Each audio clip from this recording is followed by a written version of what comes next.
आपने बोला कि पहले लड़कों का वर्चस्व होता था, हाँ जी। लड़कों के पास चॉइसेस होती थी लड़कियों की, बट अब वो खत्म हो गया है। अब उल्टा हिसाब हो गया, रिवर्स हो गया कि लड़कियों के पास चॉइस है और लड़कियां धोखा दे रही हैं। बेंचिंग का मतलब क्या है? बेंचिंग का मतलब है कि बेटा तू यहाँ बैठा रहे, मैं जरा देख के आऊँ। और जैसे हम दुकानों पे जाते, अच्छा भैया आप ये निकाल के रखो, मैं जरा एक बार देख आऊँ मार्केट में। ब्रेड क्रम्बिंग इज लाइक कि मैं नहीं करूंगा तुमसे प्यार, बट तुम्हारा प्यार मुझे चाहिए। ये जेंजी इतनी खुदगर्ज है। मैंने किसी रिपोर्ट में पढ़ा था जो जेंजी है, they are happy to adopt that hookup culture, जैसे कि टिंडर बम्बल वाला हो गया, instead of finding a true love. जी, क्या ये कल्चर सही है भाई? If you are very positive about your parents, don't get married. Then my mother got expired in 2009। उसके बाद मैंने जिंदगी में पहली बार बियर का पहला बूंद लिया था। Till then I lived my life for my parents and I am very happy. कि रामायण जब हम देखते तो राम जी और सीता जी की कुंडली में 36 के 36 गुण मिलते। अब सारे ऋषि मुनि परेशान, कहते जी ये भी नहीं होना चाहिए, 36 के 36 गुण नहीं मिलने चाहिए। तो सबको ये लग रहा था कि पहले तो कुंडली मिल गई, अब मिल गई तो ये दिक्कत किसको नहीं मिलनी चाहिए। प्यार और नफरत इतनी आसानी से किसी को मत। Correct. Not everybody deserves that. एक टॉक्सिक रिलेशनशिप को कैसे पहचाना जाए और इससे बाहर कैसे निकला जाए?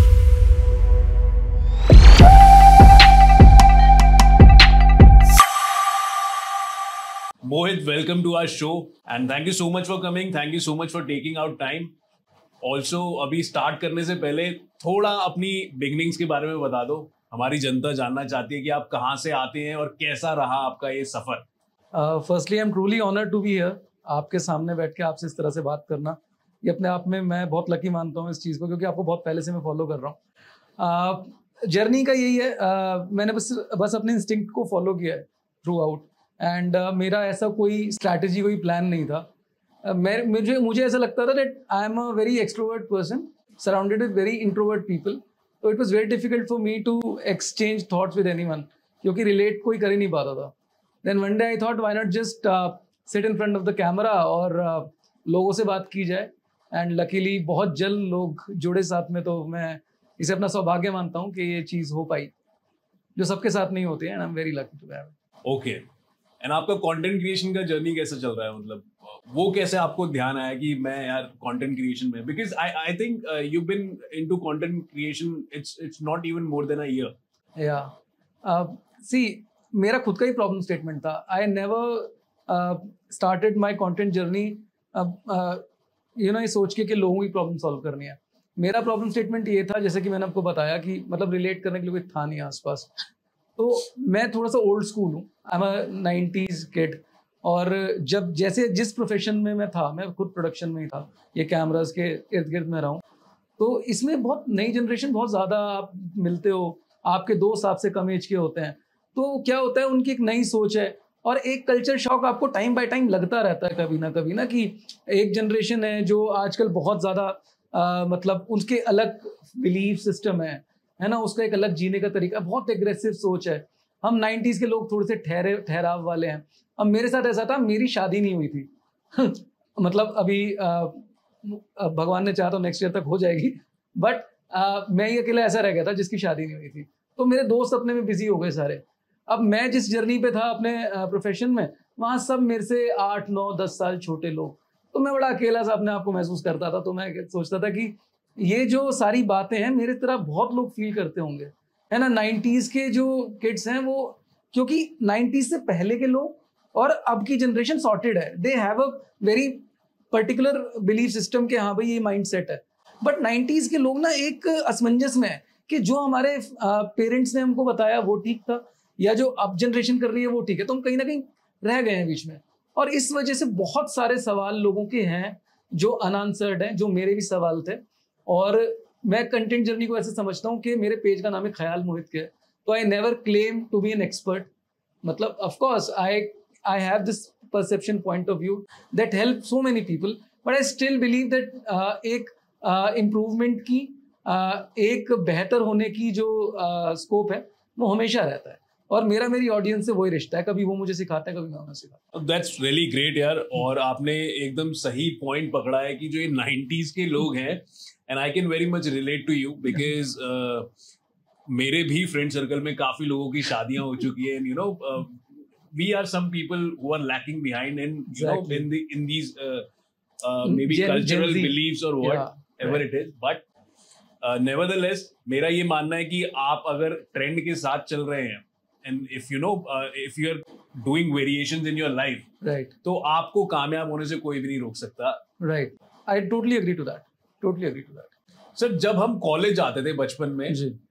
तो मुझे अभी भी याद है कि पीछे से एक आवाज आती थी फादर साहब की, पिताजी की, बेटा तेरा ना 10 लाख का लोन ले रखा है मैंने एजुकेशन के लिए, हाँ जी. तो नहीं पढ़ा तो फिर देख लियो ढंग से. उसके बाद यू नो बच्चे पे इतना प्रेशर होता है, and I think you can also relate to this. जी बिल्कुल. और बहुत सारे लोग रिलेट कर सकते हैं कि उस टाइम पे बच्चे पे पढ़ाई का तो प्रेशर है ही, हाँ जी. बाकी लोन का भी आप प्रेशर डाल दो, बिल्कुल बिल्कुल. तो फिर वो बच्चे के साथ होगा क्या. बिल्कुल. अगर आपने मेरी रीसेंट कुछ वीडियोस देखे हो ना, तो उसमें मैंने इसी पे बात की थी कि पेरेंट्स अपने बच्चों को इतना एक बैगेज दे के घर से बाहर निकालते हैं कि तू, मेरी बिल्कुल लाइन याद है मुझे मेरी वीडियो की, कि तू बेटा रुक जा, तू ये एक एक्स्ट्रा प्रेशर तो ले जाना भूल ही गया, टिफिन तो रख लिया तूने, एडेड प्रेशर ले जाना भूल गया तू, कि हम बिल्कुल एज पे हैं, है ना. अब हम तेरे को स्कोप नहीं दे सकते कि तू कुछ गलती करे, और गलती एक्सपेरिमेंट करने से होती है. जब आप एक एक्सपेरिमेंटल अप्रोच ही नहीं रहने दोगे बच्चे की, तो किस तरीके से वो अपनी लाइफ को और अपने सराउंडिंग्स को एक्सप्लोर करेगा, वो पॉसिबल ही नहीं है. वो उसके साथ प्रॉब्लम तब होती है जब वो स्कूल से निकलता है, क्योंकि स्कूल तक तो एक बड़ा ही डेकोरम होता है, एक पर्टिकुलर स्ट्रक्चर होता है हर चीज का, यूनिफॉर्म है ना, और वही पीरियड्स हैं, वही सब्जेक्ट्स हैं. एट दैट टाइम बच्चा वो lack of emotional education feel करता नहीं है, बट बाय द टाइम वो निकलता है अपने उस जगह से, अपने उस इलाके से, और ईस्ट दिल्ली का बच्चा साउथ एक्स में जब कॉलेज में जाता है, तो उसके फ्रेंड से वो ये जानता है कि मैं अपना रूम लॉक करके आता हूँ, मेरे पेरेंट्स मेरे कमरे में नहीं घुस सकते. वो कहता है कि यार मेरे पास तो मेरा कमरा ही नहीं है, my parents never allowed me to lock my room.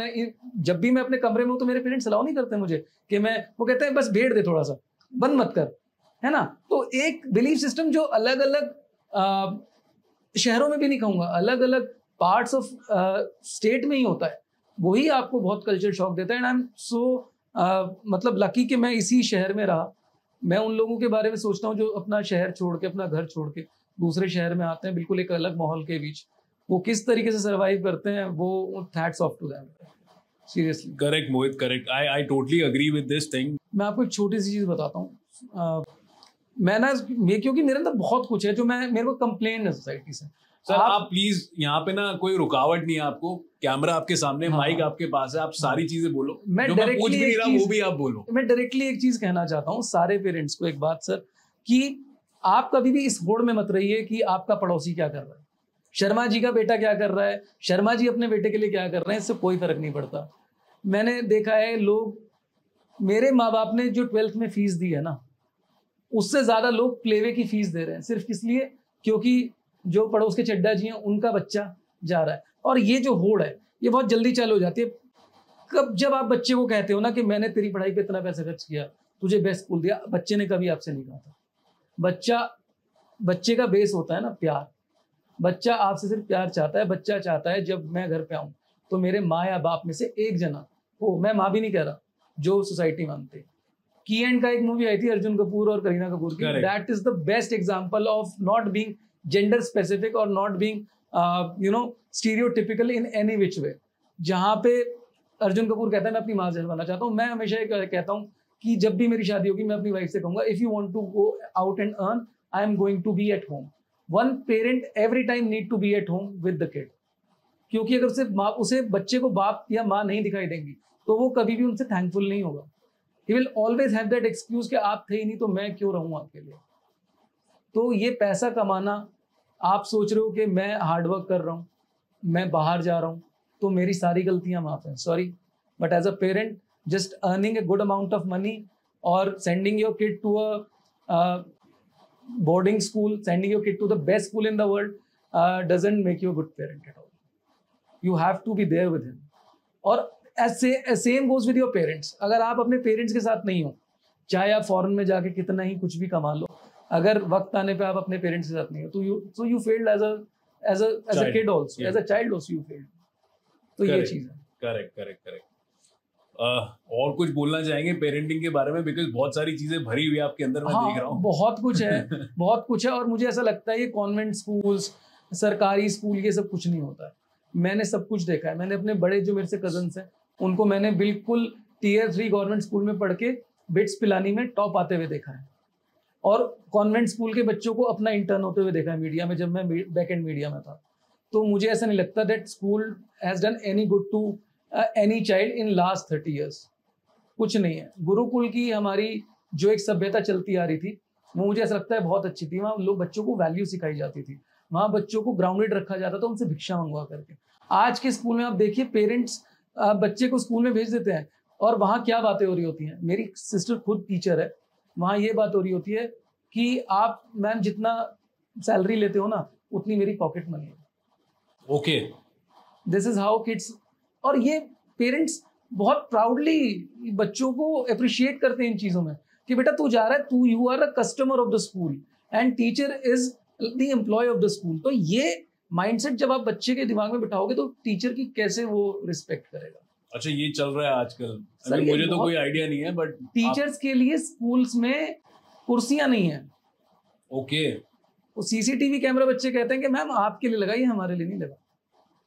तो जब टीचर्स की ये दूरदशा देखेंगे, टीचर्स सिर्फ पढ़ा नहीं रहे। टीचर्स का काम क्या होता था? पढ़ाना, एजुकेट करना, बच्चों में अच्छी वैल्यू डालना। आजकल टीचर्स से स्कूल में बुक्स भी बिकवाई जा रही हैं।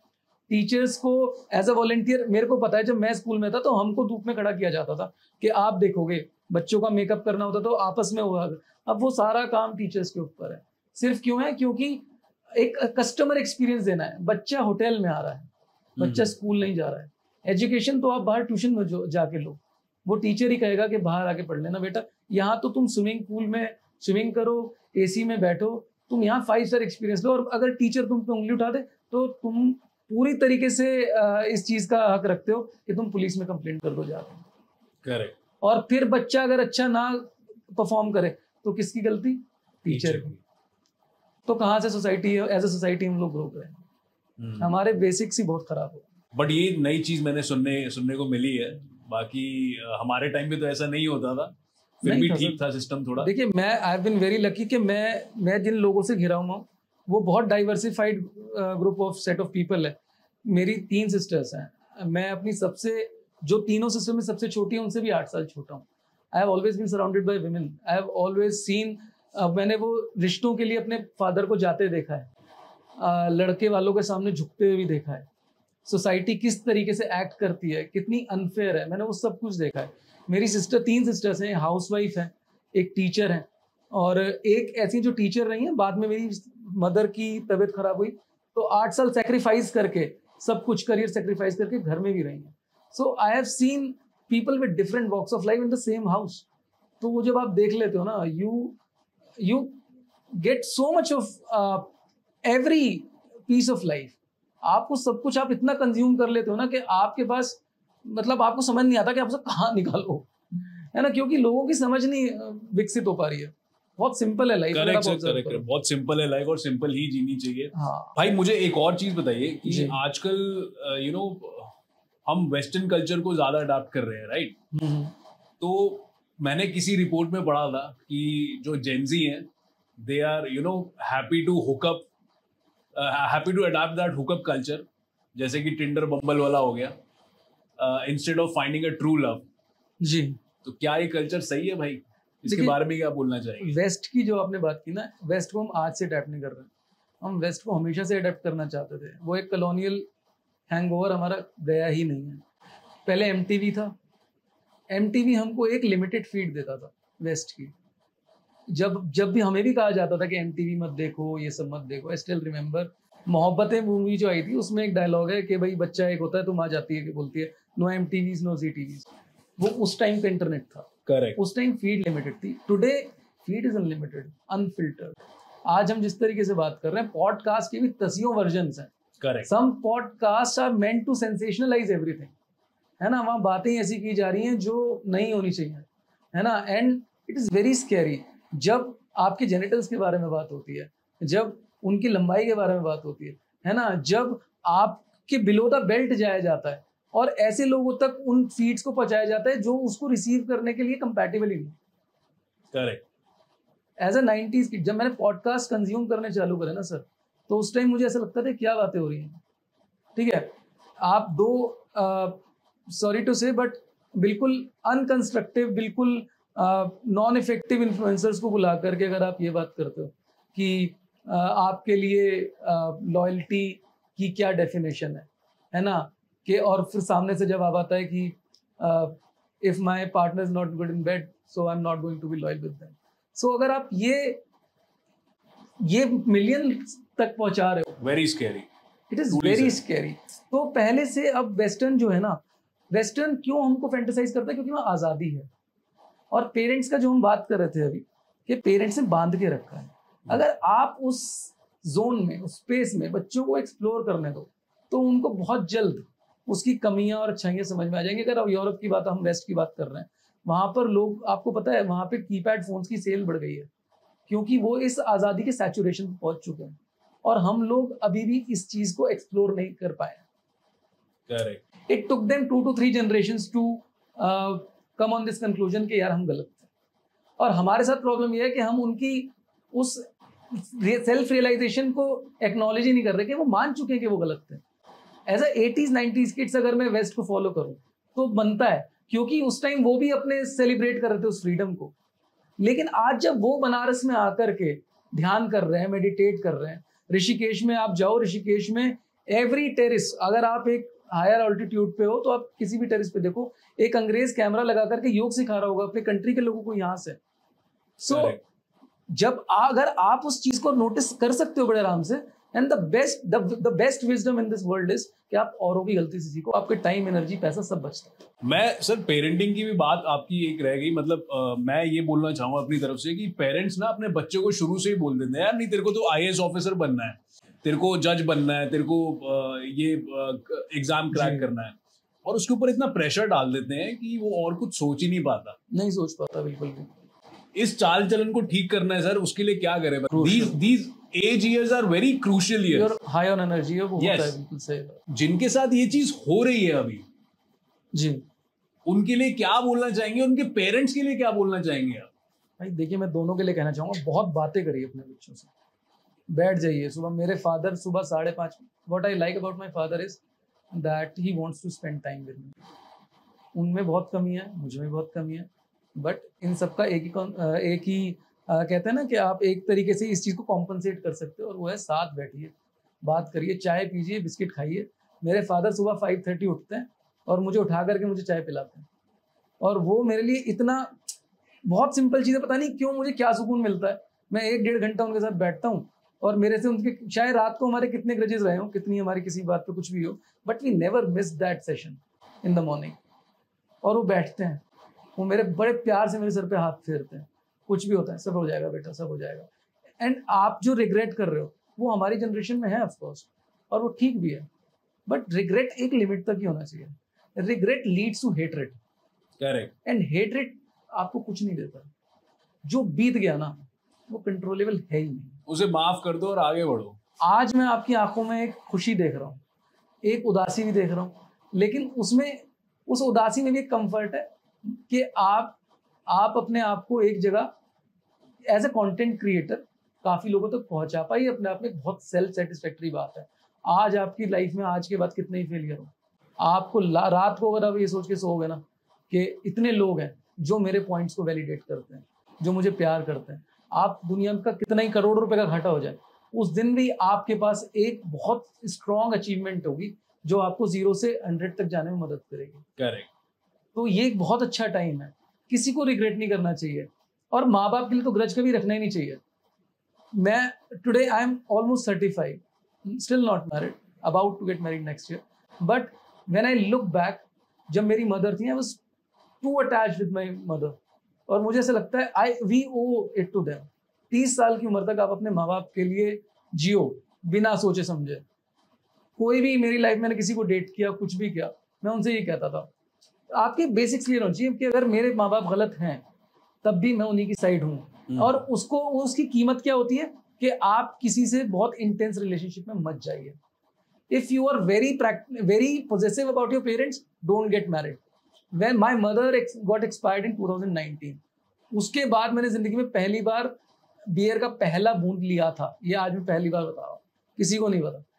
Till then I lived my life for my parents, and I am very happy कि वो जब मेरी मदर गई, उनको सेटिस्फैक्शन था I don't know how well I was doing it professionally, but she was happy कि मेरा लड़का कुछ कर लेगा लाइफ में, क्योंकि इसके बेसिक्स बहुत स्ट्रॉन्ग है। जब एक बार आप शादीशुदा हो गए, नेवर कंप्लेन कि भाई ये मेरे को इतना, ये मेरे को बोलती है पेरेंट्स से अलग है और कुछ, then you have to take the charge कि भाई अभी इंसान। मैं सर ये शादीशुदा वाले टॉपिक पे आऊंगा। हाँ, आप थोड़ा डीरेल हो रहे हैं। मैंने आपसे पूछा आप पेरेंट्स को कुछ बताइए ना सर, जो ये पीछे पड़ जाते हैं बच्चों के।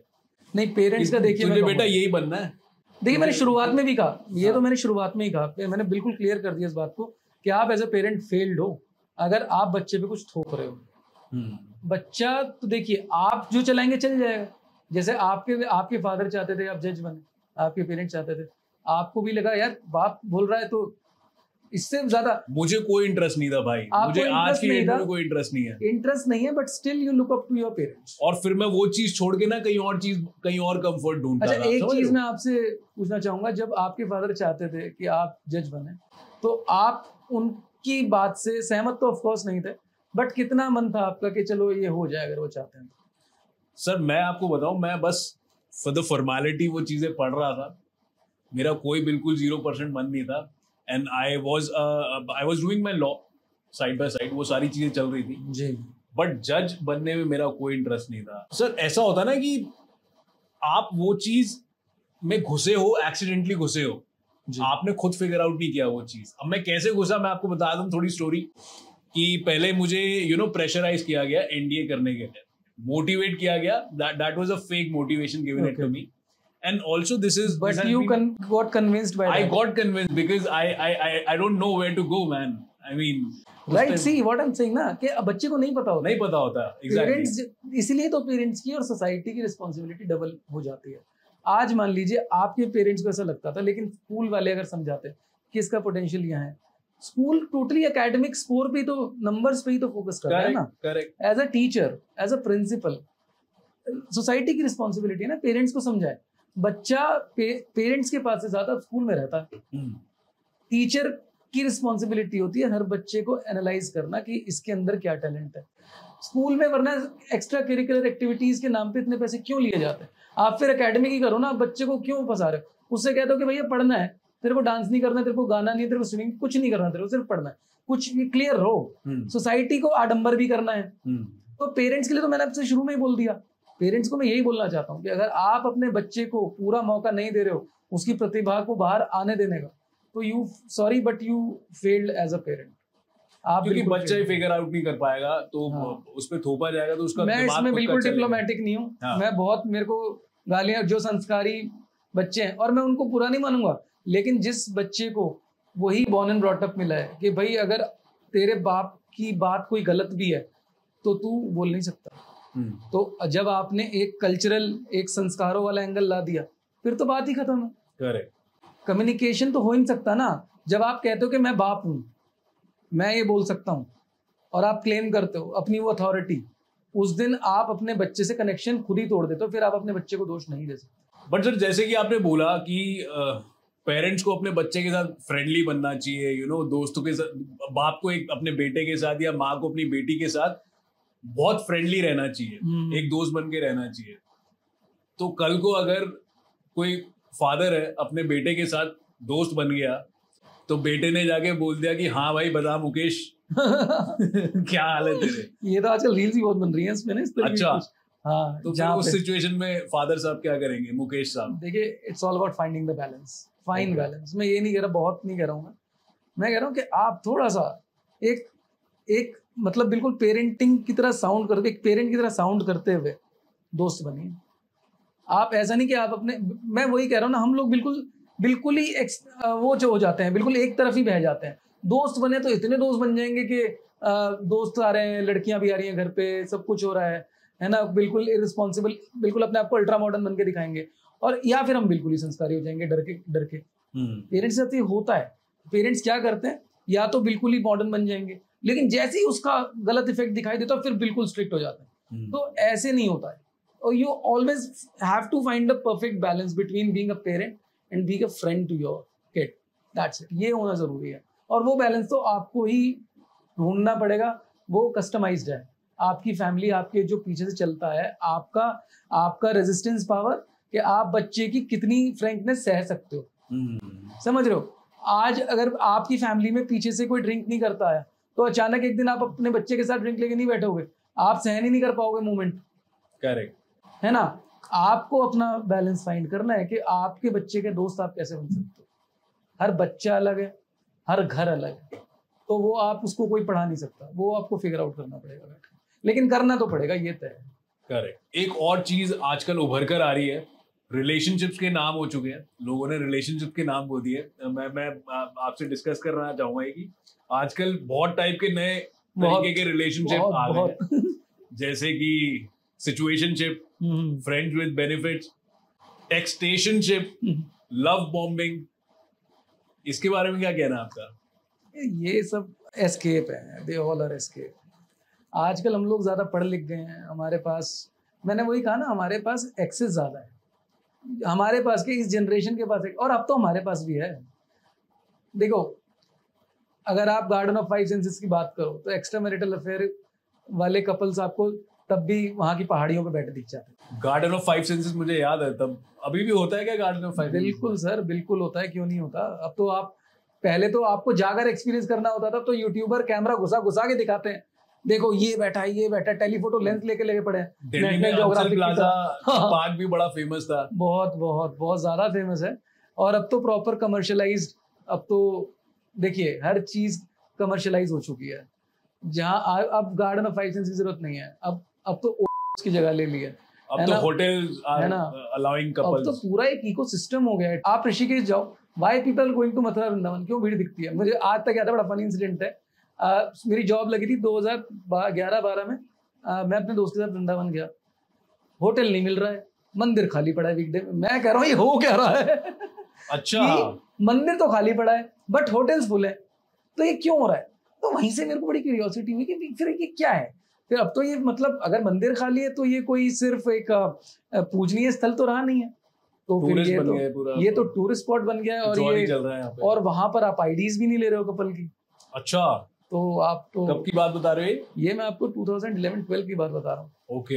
हाँ, तो हमको जलन भी होती थी देख के, क्योंकि हमारे पास गर्लफ्रेंड नहीं थी। तो हमको लगता था कि यार ये तो हम पापा के साथ आ रहे हैं यहाँ पे, हम क्यों आ रहे हैं?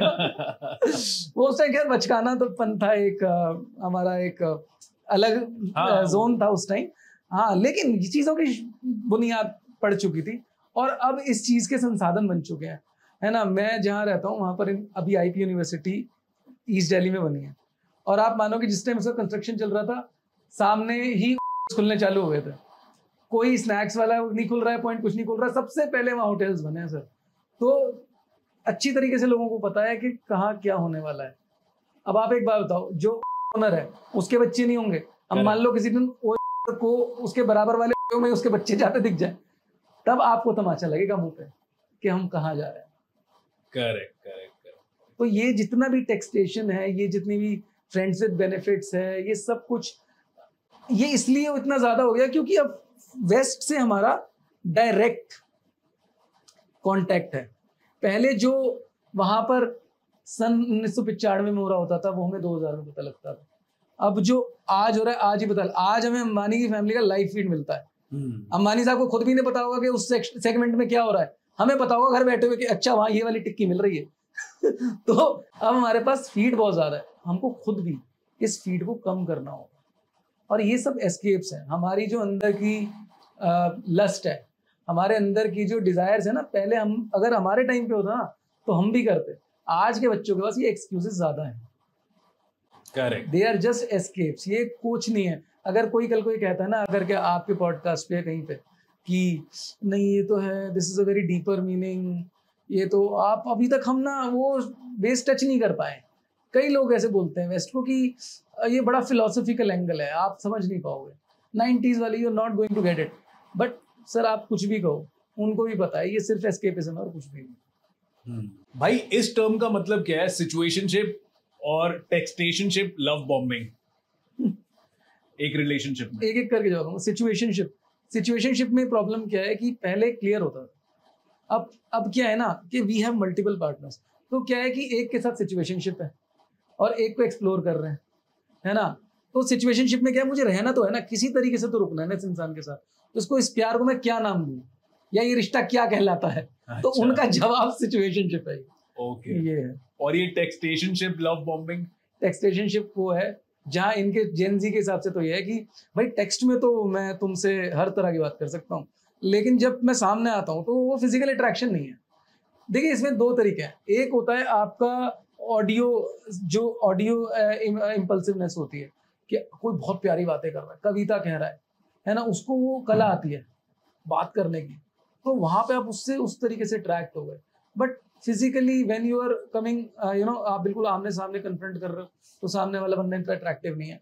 अब यहाँ ना इसका सीधा सीधा मतलब ये है कि हमको हर थाली का लड्डू खाना है।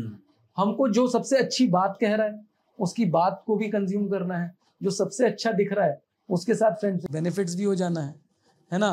और हमको जो अलग अलग जो भी आपने सारी चीजें बताई, ये एक तरह से क्या है कि अलग अलग व्यक्ति में मिलता है, अलग अलग लोगों में मिलता है। बेंचिंग है। हाँ, बेंचिंग का मतलब क्या है? बेंचिंग का मतलब है कि एक बेटा तू यहाँ बैठा रहे, मैं जरा देख के आऊं, और जैसे हम दुकानों पे जाते, अच्छा भैया आप ये निकाल के रखो, मैं जरा एक बार देख आऊं मार्केट में। ओके, तो that is the simplified version of benching, कि भाई अभी तुम बैठो, तुमसे बेहतर देख के आते हैं, अगर कोई नहीं मिला तो आ जाएंगे। तो दिस इज कॉल्ड बेंचिंग।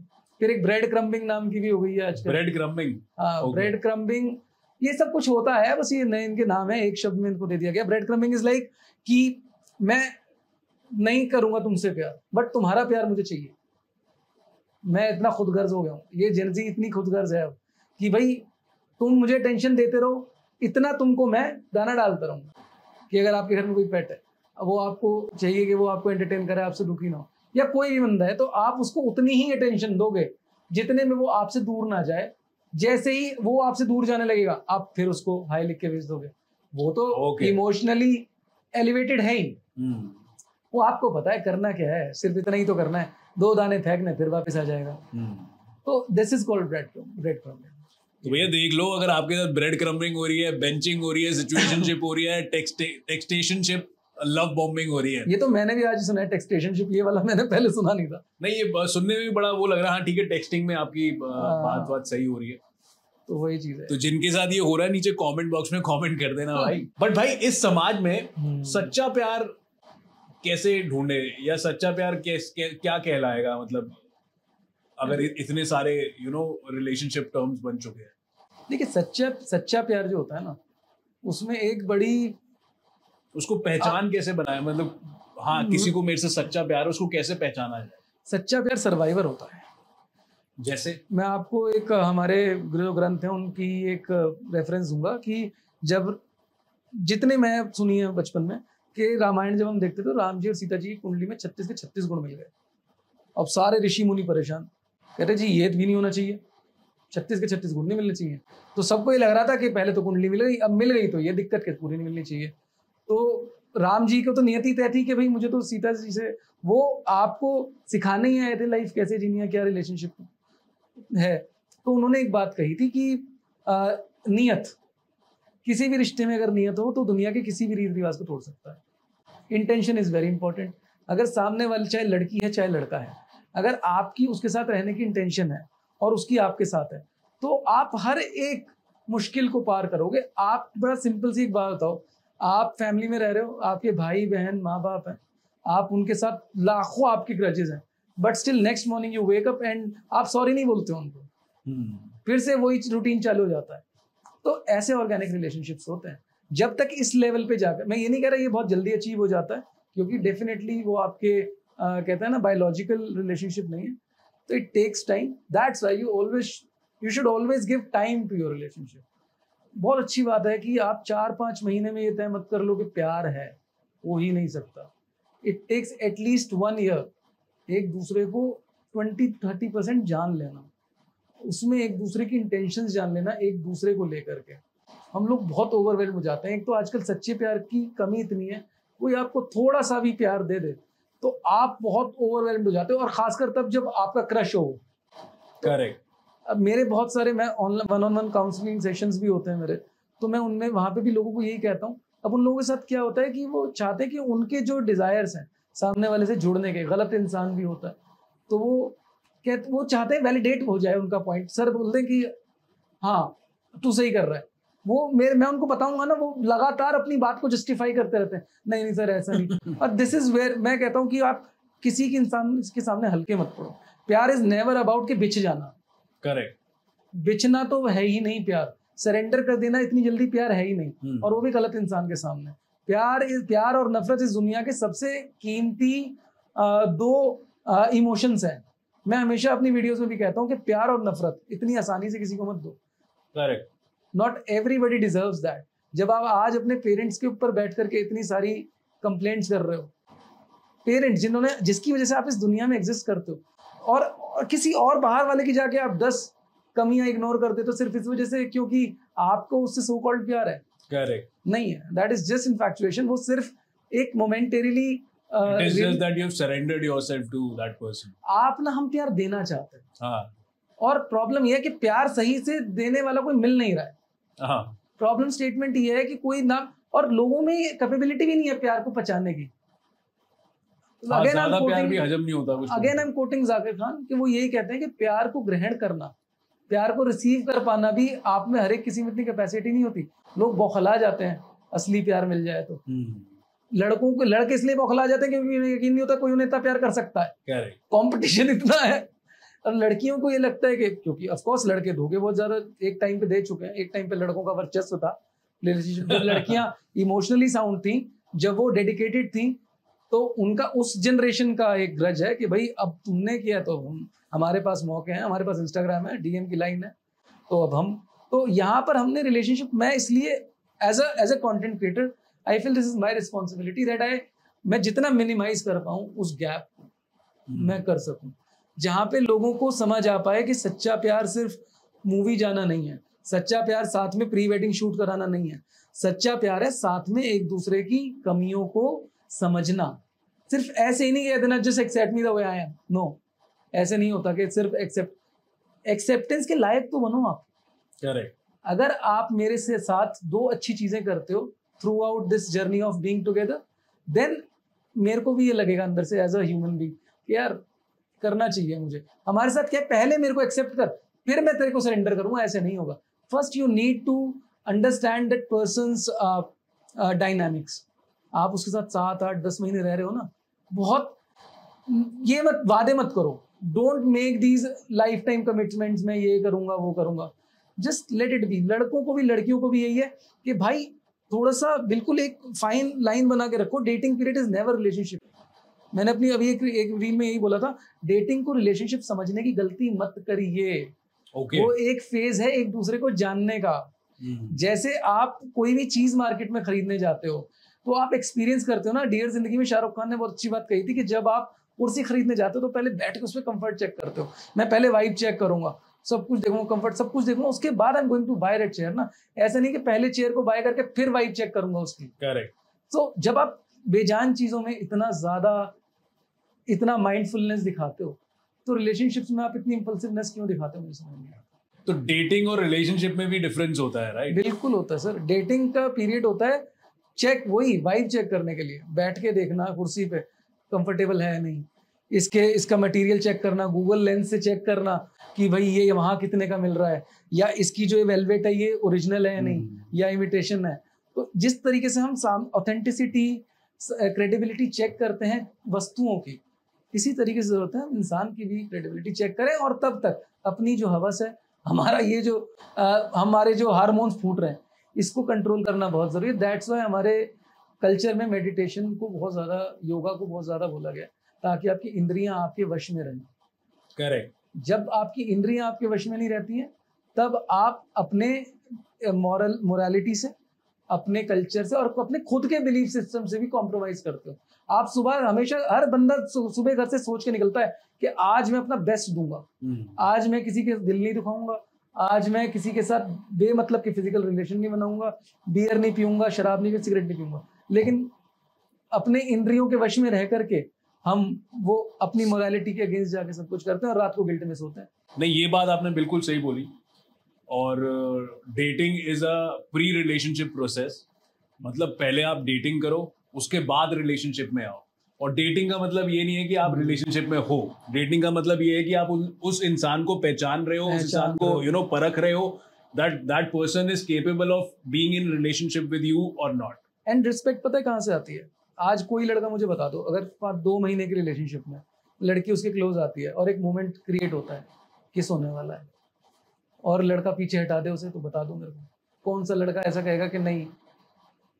लड़की, अगर आपने किसी लड़की के साथ ऐसा कर दिया ना, तो वो लड़की जिंदगी भर आपको भूलेगी नहीं, चाहे वो आपके साथ रिलेशनशिप में रहे चाहे ना रहे। वो अपने पति से 60 साल की उम्र में भी झगड़ा करेगी कि मुझे एक लड़का मिला था जो मैं एक मोमेंट, एक अपॉर्चुनिटी थी उसके पास, लेकिन उसने मुझे हटा दिया पीछे। सो यहाँ से कैरेक्टर बिल्ड होना चालू होता है। और लड़कियों में वो बात है, कहीं ना कहीं आज भी लड़कियां रुक जाती हैं, लेकिन लड़के नहीं रुकते। प्रॉब्लम ये है।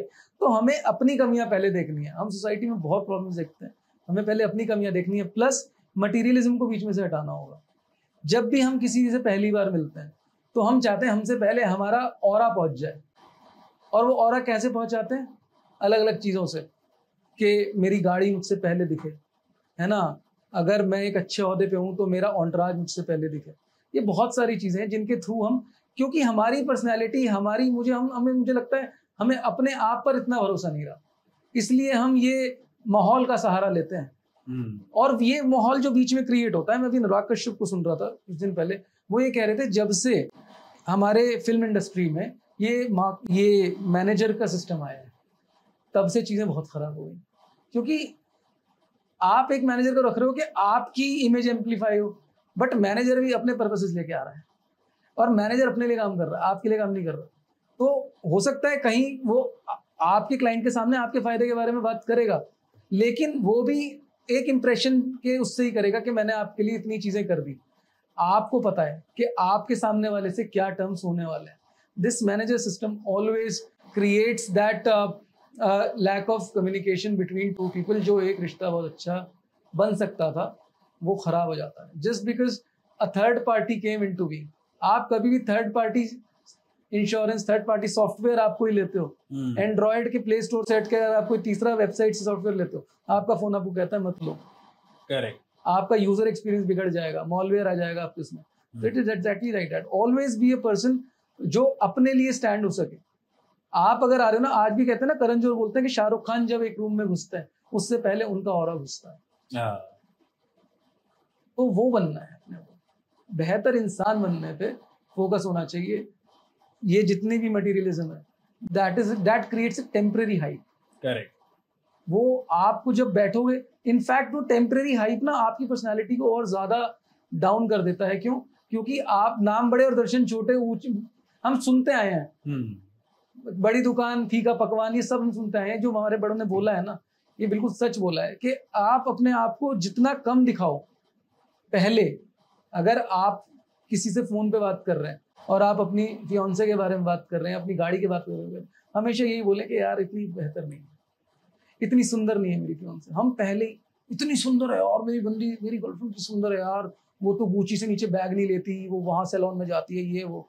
और फिर जब आप एक्चुअल में बंदे को मिलते हो ना, तो वो इफेक्ट आ नहीं पाता क्योंकि पर्सनैलिटी हल्की है। Correct. We don't read books anymore. आपको कितने घरों में लाइब्रेरी या एक कॉर्नर टेबल दिखेगा बुक्स का? एक्सेसरी बन के रह गया है। पॉडकास्ट में शेल्फ बन के रह गई है एक्सेसरी, सिर्फ प्रॉप बन के रह गई है books. Correct. Hardly people open the book. कोई लाइब्रेरी कहीं नहीं जाता। अगर जाता भी है तो एस्थेटिक 2 बुक हाथ में खिंचवा करके फोटो करके खत्म कर देता है। करेक्ट। तो लेयर्ड हम लोगों में डेप्थ है ही नहीं। We are very shallow people all around. Correct यार, ये तो ग्रास्प करने की बात है आपसे, और आई होप बहुत सारे लोग बहुत कुछ सीख रहे हैं आपसे। आपने बोला कि पहले लड़कों का वर्चस्व होता था। हाँ जी। लड़के लड़कों के पास चॉइसेस होती थी लड़कियों की जी। बट अब वो खत्म हो गया है। अब उल्टा हिसाब हो गया, रिवर्स हो गया कि लड़कियों के पास चॉइस है और लड़कियां धोखा दे रही है आजकल। इसके बारे में कुछ बोलना चाहेंगे आप? देखिए, प्रकृति का नियम है, बदला तो लिया जाता है, कर्म है। कई बार जब मैं लड़कों के फेवर के बारे में बात करता हूँ, जब आपने भी कहा होगा कई बार अपनी रील्स में, मैंने भी कहा है कि आजकल लड़कों के लिए लॉ एंड ऑर्डर नहीं है, तो ये कर्मा है। और लड़कियां जब पहले लिखती थी, मैं थोड़ा सा बीइंग अ गाय, मैं थोड़ा सा ऑफेंडेड फील करता था कि यार अपने स्टेक के बारे में बात कर रही है, but this is the reality, this is Karma. जो आपने किया वो पलट के आ रहा है। हमारी सोसाइटी कभी भी बैलेंस्ड रही नहीं। There was a time when it was a male dominated society. कुदरत ने डिसाइड करा कि अब ये ऐसा वक्त आएगा जब महिलाएं हम पे राज करेंगी, और वो हो रहा है। और इसकी शुरुआत हुई थी बहुत छोटी सी लाइन से कि why should boys have all the fun. Correct. Scooty Pep का एड था, आई डोंट नो प्रियंका या प्रीति जिंटा कुछ नहीं उसमें। तो this is where it all started and it started way back and there was no internet, no money जी was there with Jio, कुछ नहीं था उस टाइम पे, शुरुआत हो गई थी। और इसमें प्रॉब्लमैटिक ये हुआ कि कुदरत ने बोला कि अब लड़कियां, आप लड़कों की अच्छाई मैच नहीं करेंगी, अब लड़कियां compete करेंगी लड़कों में जो जो गलत है उस हर चीज। ये कुदरत का कहर है ये, और आपने गलत किया है तो उसे इसी जन्म में आपको भुगतना है। स्वर्ग नरक सब यही है। आपने अगर किसी जन्म में उनको समझा होता, उनको अंदर ही पेट के मार ना दिया होता, तो वो एग्रेशन, वो जो एक ग्रज है वो ना होता, बिल्कुल ना होता। तो वो है वर्चस्व अब लड़कियों का है और ये होना चाहिए। और एक समानता मुझे लगता है तभी आ पाएगी, तभी, वरना नहीं हो पाएगा। इसके बाद दुनिया खत्म हो जाएगी। आपके कहने का मतलब ये बातें सच है कि एनर्जी बड़ी, you know, it plays a very vital role in the life of the people. जैसे आपने लड़की को पेट में मार दिया तो उसकी भी कोई एनर्जी डेवलप हुई होगी जो कि आजकल आगे रिवेंज ले रहे हैं लोग। बिल्कुल होती है सर, और कुदरत ऐसे ही काम करती है। आप अब जैनिज्म में आप देखिए, मैंने कई जगह पढ़ा, मैं एग्जैक्टली नहीं याद कर पा रहा हूँ कहाँ पढ़ा था मैंने, बट कोई थे बहुत महान शख्सियत थे, बुद्धिज्म में ही थे, वो अपने साथ अभी भी, हाँ जैनिज्म में ही है, वो अपने साथ एक पंखा लेके चलते हैं और एक वो चटाई लेके चलते हैं। वो अगर खा रहे हैं और चावल का एक दाना भी गिर जाए, बुद्ध की शायद ये वो है, तो वो उसको भी एक जल का पात्र रखते थे अपने पास, उस दाने को उठा करके धो के खाते थे। और अगर माइक्रो इंसेक्ट्स कहीं हैं तो पहले वो अपने उस पंखे से उसे हटाते हैं। अच्छा। बिकॉज आई बिलीव, उनका थॉट प्रोसेस यही है, दे बिलीव इन कर्मा। कहते हैं ना भगवान से डरना चाहिए। हम नहीं है, अगर आज हम इतने लेदर बेस्ड प्रोडक्ट्स यूज करते हैं, हम सब कुछ करते हैं, तो यही लाइन आती है कि भगवान से डरो। आज आप कर रहे हो, कोरोना आया ना, कोविड आया, उसने 5 साल आपको दिखाया, आप फिर भी नहीं समझ रहे, आपके ऊपर है, बट ये कुदरत का मैसेज है आपके लिए कि जितना भी कहर आप दुनिया भर में कर रहे हो, केदारनाथ में भी जो फ्लड्स आए वो ओवर कमर्शलाइजेशन की वजह से। और अब हम हर जगह आज हमारे एसीज हैं, एसी 16 पे भी चल रहे हैं ना, तब भी अगर 4 लोग कमरे में आ जाएं तो ठंडा नहीं कर पा रहा। क्यों? बाहर आप हीट छोड़ रहे हो, इसी एसी से पलट के वो हीट आपके पास ही पहुंच रही है। करेक्ट। अगर आप ऑब्जर्व करें तो है सब कुछ, ना माने तो कुछ नहीं।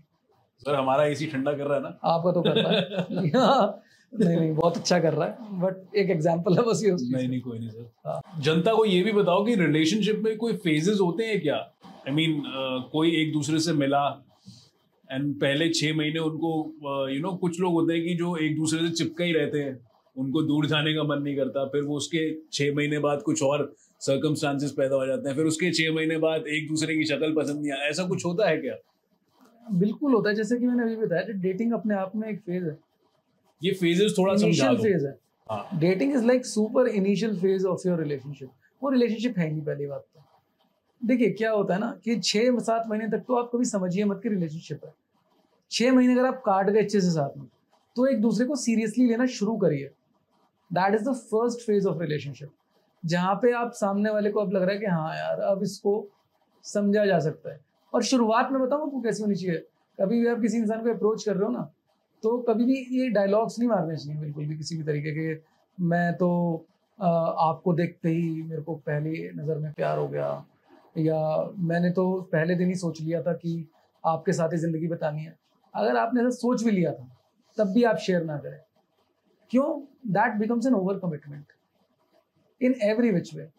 अगर आपने बहुत प्योरिटी से अपनी बात रखी थी, और तो आप अगर सामने वाला उसको अच्छे से रिसीव नहीं कर रहा है, तो कभी भी आपके अगेंस्ट आप उसे यूज़ करेगा। आप तो लीगैलिटीज़ में रहे हैं चीज़ों की, तो आप जिस तरीके के मैसेजेस भेजे जाते हैं वो कहीं ना कहीं एक ओवर कमिटमेंट साउंड करते हैं इन चीज़ों में।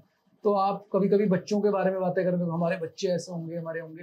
तो अगर आप एक बात कहिए, आपसे मैं पूछ रहा हूँ, अगर कोई ऐसा लिख दे टेक्स्ट में व्हाट्सएप पे कि हमारे बच्चों का हम ये नाम रखेंगे, हम ये करेंगे, तो एक तरीके से डायरेक्ट इनडायरेक्ट कोट अनकोट एक कमिटमेंट हो जाता है कि शादी होगी तभी तो बच्चे होंगे ना। तो अगर आप इतने सुपरफिशियल चीज़ें बातें करेंगे शुरुआत में, तो 6 महीने बाद अब आपको बंदा समझ नहीं आ रहा है, तो फिर आप पीछे नहीं जा सकते, फिर ये ब्लॉक अनब्लॉक का गेम चलेगा। तो ये सब से बेहतर है 6 महीने तो आप इसको रिलेशनशिप का नाम ही मत दो। जब 6-7 महीने आपको लगे कि हाँ अब मैं इस बंदे को सीरियसली ले सकता हूँ, फिर आप उससे धीरे धीरे धीरे धीरे अपने फीलिंग्स प्रैक्टिकल वे में शेयर करो।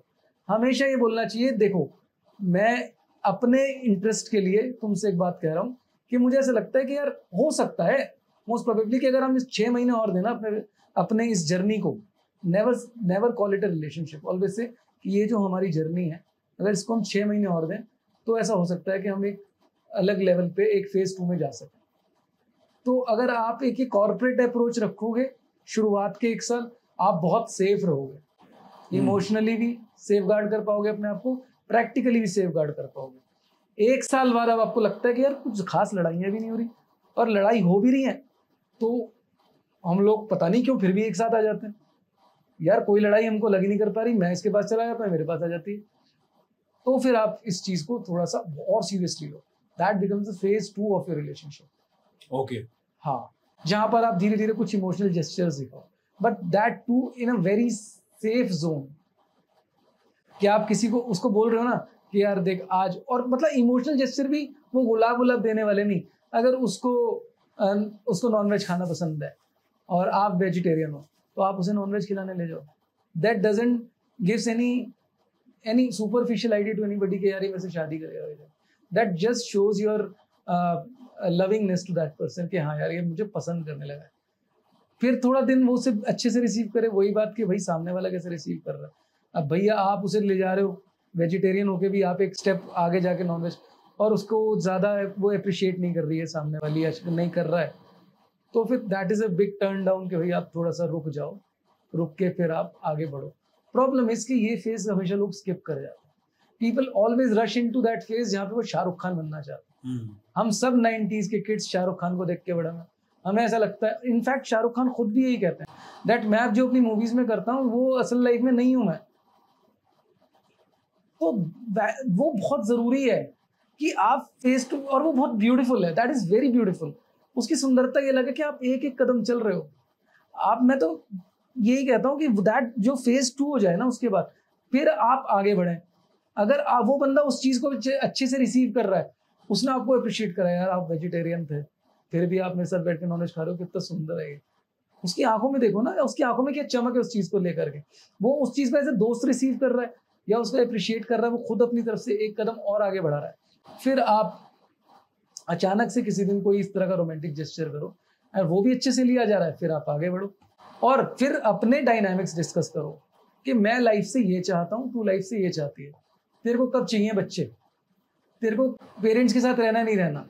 हमारी शादी के बाद अगर मान ले इन केस आप किसी भी सेलिब्रिटी का इंटरव्यू देखोगे ना कॉफी विद करण में, आजकल तो बहुत जल्दी लोग रिवील कर देते, उसने नहीं करते, हर वर्ड के आगे इफ लगाते थे।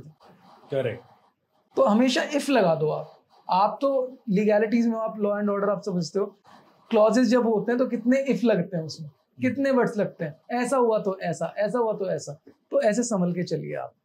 जब सामने वाला इन सब चीजों पे पेजेस पे एग्री करे, सेम पेज पे आप हों, आपकी वैल्यूज सेम हो, आपके कल्चरल बिलीफ सेम हो, जब ये सब चीजें सेम हो फिर आप आगे बढ़ें, फिर आप प्यार जताओ। फिर कितना मर्जी आप प्यार करो, आप डेट्स पे लेके जाओ, आप मूवीज में जाओ, ओयो में जाओ, कहीं भी जाओ दुनिया भर में, कोई प्रॉब्लम नहीं है, क्योंकि आप अंदर से सिक्योर हो।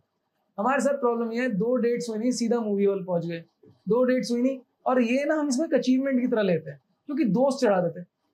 अरे 6 महीने हो गए अभी तक तूने कुछ नहीं किया, तूने उसको किस नहीं किया, तूने उसको ये नहीं किया, वो नहीं किया, एंड दैट एक विड्रॉल सिम्टम्स आने लगते हैं आप कि यार मैं तो रह गया, फोमो होने लगता है आपको।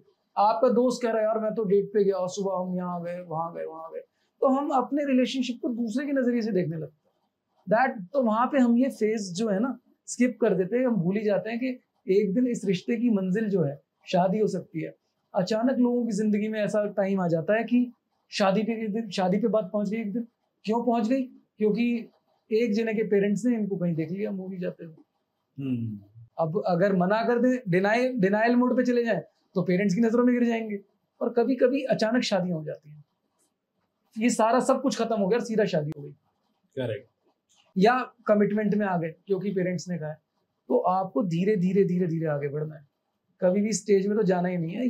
ये छोटी छोटी चीजों का ध्यान रखते हैं तो बहुत आराम से आप एक अच्छे रिलेशनशिप, हेल्दी रिलेशनशिप में रह सकते हैं। These are phases of relationship. ये जो आप कह रहे हो ना, इतनी शक्ल पसंद नहीं आती एक दूसरे की, तो इसलिए नहीं आती क्योंकि आपने कुछ टेम्परेरी डिजायर्स के लिए दूसरों को देख करके कि उसके रिलेशनशिप में इतने वो चल मेरा रहे हैं, कहने का मतलब शक्ल देखना नहीं चाहते एक दूसरे की, ऐसी सिचुएशन आ जाती है। शक्ल नहीं देखना चाहते हैं ना, हाँ। क्योंकि उनके बेसिक्स स्ट्रॉन्ग नहीं थे। स्ट्रॉन्ग नहीं थे, जो करेक्ट। मैंने आपको बताया कि आपने कभी सामने वाले की नीड्स को समझा ही नहीं, करेक्ट। आपने अपने रिलेशनशिप को रिस्पेक्ट नहीं दी, आपने अपने आप को भी रिस्पेक्ट नहीं दी। आप इन छोटी छोटी चीजों में ही फंसे रह गए कि मैं शाहरुख खान बन जाऊं, मैं प्री वेडिंग करवा लूं। कई बार मीम्स चलते हैं कि लड़कियां भी कहती हैं कि लहंगे के लिए शादी करी थी, ये नहीं पता था कि ये तो पूरी लाइफ का डिसीजन है। हाँ, कई बार होता है कि मैंने इसका लहंगा पहनना था तो मैंने शादी कर दी। लाइफ से बोर हो गए तो शादी कर ली, बाल झड़ रहे तो शादी कर ली, है ना, पड़ोसी बोल रहा है तो शादी कर ली, है ना, अब दिखाऊंगा इसे, अब जाऊंगा अंकल के पास, हो गई अब बताओ। तो ये हमारे जो थोड़े ईगो को मसाज करने के लिए हम शादी कर लेते हैं, ये सब नहीं करना चाहिए। शादी एक बहुत आपकी लाइफ का पैदा होने के बाद सबसे इंपॉर्टेंट डिसीजन अगर कुछ है तो वो शादी है, वो आपका नया जन्म है। तो बहुत बहुत अच्छे से करना चाहिए इसको, चाहे 40 साल के हो जाओ, 45 साल के हो जाओ। साइंस इतना आगे बढ़ चुकी है, एग फ्रीजिंग भी होती है ना, आपका हर तरीके का मेडिकल सोल्यूशन है आपके पास। और इतने बच्चे दुनिया में है यार, इतने बच्चे अनाथ हैं, सब कुछ है, आप उनको अडॉप्ट करो, make this world a better place to live. तो ये फेजेस जो आपने बात करी शुरू में कि phase 1, phase 2, phase 3, I guess मैं शायद समझा पाया हूँ कि वो फेज 1, फेज 2, फेज 3 क्या क्या है। और अगर वो फॉलो करेंगे तो कभी किसी एक दूसरे की शक्ल बुरी नहीं लगेगी आपको, और ज्यादा एक दूसरे कहते हैं कि ये भी कहते हैं कि कपल्स एक जैसे लगने लगते हैं। करेक्ट। एक टाइम के बाद कपल्स की शक्ल मैच करने लगती है। हाँ। एक टाइम के बाद इतना प्यार लोगों में बढ़ जाता है। Commitment is very important, seriously self respect और रिश्ते की रिस्पेक्ट बहुत इंपॉर्टेंट है। बट इन लोगों के लिए क्या एडवाइस है आपके पास? कि मेरे पास भी आजकल मैं देखता हूँ काफी लोग, सदियों पुराना रिलेशनशिप इनका चलता हुआ आ रहा है, लेकिन ब्रेकअप कर लिया just to find a better one, किसी बेटर को चेस कर रहे हैं या किसी फैंसी बंदे या बंदी को चेस कर रहे हैं, उनके चक्कर में उन्होंने अपना पुराना अच्छा खासा चलता हुआ रिलेशनशिप में ब्रेकअप कर लिया।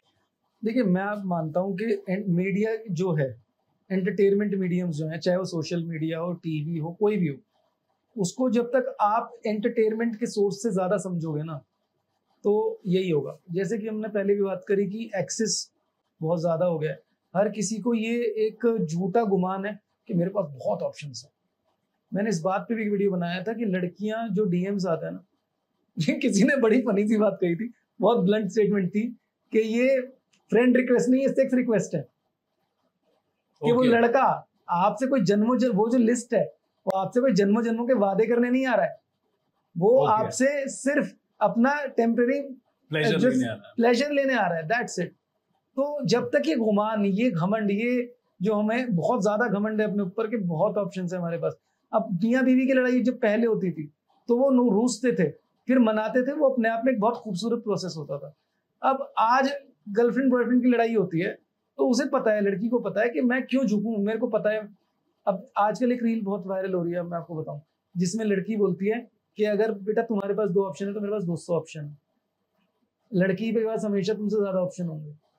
अब अगर आप इस घमंड में, जो इंसान के साथ आपने फ्यूचर सोचा, जिस इंसान के साथ आपने अपनी टाइम और एनर्जी वेस्ट करी, और आपको अब ये लगता है एक झगड़ा हो तो क्या हो गया, मेरे पास तो कोई और भी है, तो आप कहाँ से रिश्ता बना पाओगे किसी से?